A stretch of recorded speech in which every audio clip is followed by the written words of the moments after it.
Bismillahirrahmanirrahim.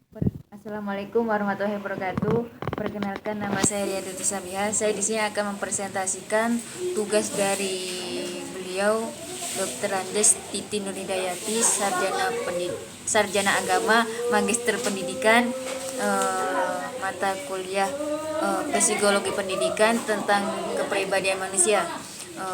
Di sini ada lima pembahasan, yaitu yang pertama, apa yang dimaksud dengan kepribadian, yang dua, faktor apa yang mempengaruhi kepribadian, terus yang ketiga yaitu bagaimana hubungan kepribadian dengan kebudayaan, yang keempat, jelaskan unsur-unsur kepribadian, yang kelima yaitu bagaimana tahapan-tahapan kepribadian. Di sini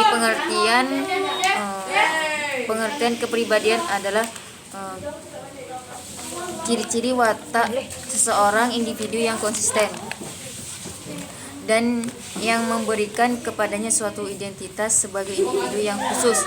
Yang dimaksudkan adalah bahwa orang tersebut mempunyai beberapa ciri watak yang diperlihatkan secara lahir, konsisten dan konsekuen dalam tingkah lakunya, sehingga tampak bahwa individu tersebut memiliki identitas khusus yang berbeda dari individu-individu yang lain.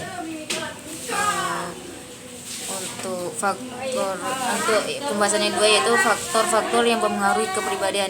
Di sini ada 3 faktor, yaitu faktor pertama, faktor biologis, yaitu faktor yang merupakan faktor yang berhubungan dengan keadaan jasmani seperti genetik, pencernaan, pernafasan, peredaran darah, kelenjar-kelenjar, syaraf, tinggi badan dan berat badan dan sebagainya.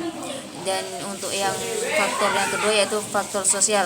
Faktor di mana di sini adalah masyarakat, termasuk faktor sosial yaitu tradisi-tradisi, adat istiadat, peraturan-peraturan, bahasa dan sebagainya yang berlaku di suatu daerah atau di masyarakat itu sendiri.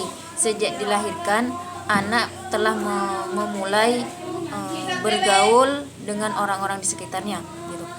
Terus yang ketiga yaitu faktor kebudayaan. Faktor kebudayaan di sana ada 5, yaitu yang pertama nilai-nilai, dan yang kedua yaitu adat dan istiadat dan tradisi, yang keempat pengetahuan dan keterampilan, yang keempat adalah bahasa, dan yang kelima milik kebudayaan. Dan untuk yang kelima yaitu pembahasan yang keempat adalah yang ketiga yaitu hubungan kepribadian dengan kebudayaan. Menurut Rockert dan Warren adalah kepribadian adalah organisasi faktor-faktor biologis, psikologis dan sosiologis. Sama seperti yang di atas tadi. Biologis misalnya sistem saraf, peredaran, proses pendewasaan, dan kelainan biologis lainnya. Sedangkan faktor psikologis adalah seperti unsur temperamen, kemampuan belajar, perasaan, keterampilan dan keinginan dan lain-lain. Yang terakhir yaitu faktor sosiologis. Faktor di mana yaitu faktor lingkungan. Kepribadian dapat mencakup kebiasaan-kebiasaan, sikap, dan lain-lain yang khas dimiliki oleh seseorang yang berkembang apabila orang tadi berhubungan dengan orang lain. Dan untuk yang keempat yaitu unsur-unsur kepribadian, yaitu ada 3. Yang pertama adalah pengetahuan.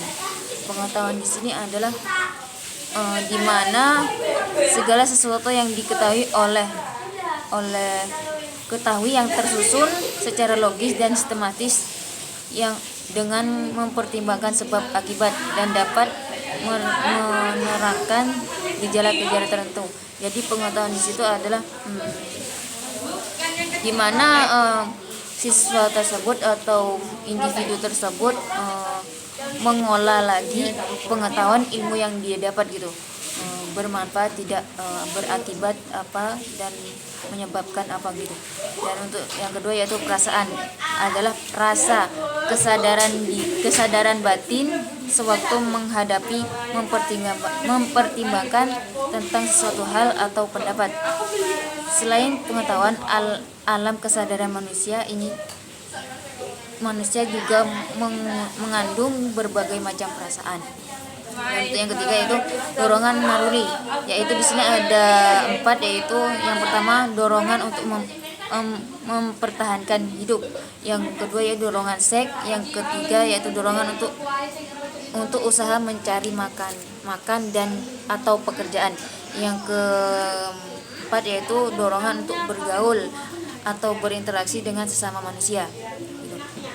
Yang kelima yaitu yang poin yang terakhir yaitu tahap-tahap perkembangan kepribadian. Di sini ada 5, yaitu yang pertama tahap perkembangan masa bayi, yaitu sejak lahir sampai umur 2 tahun. Yang kedua yaitu tahap perkembangan masa kanak-kanak, mulai dari umur 2 tahun sampai umur 12 tahun.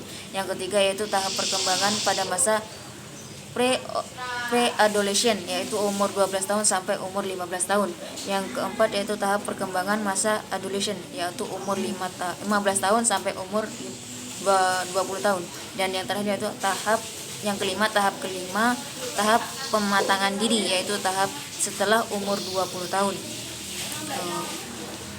Itu saja yang bisa saya sampaikan. Kurang lebihnya mohon maaf yang sebesar-besarnya. Wassalamualaikum warahmatullahi wabarakatuh.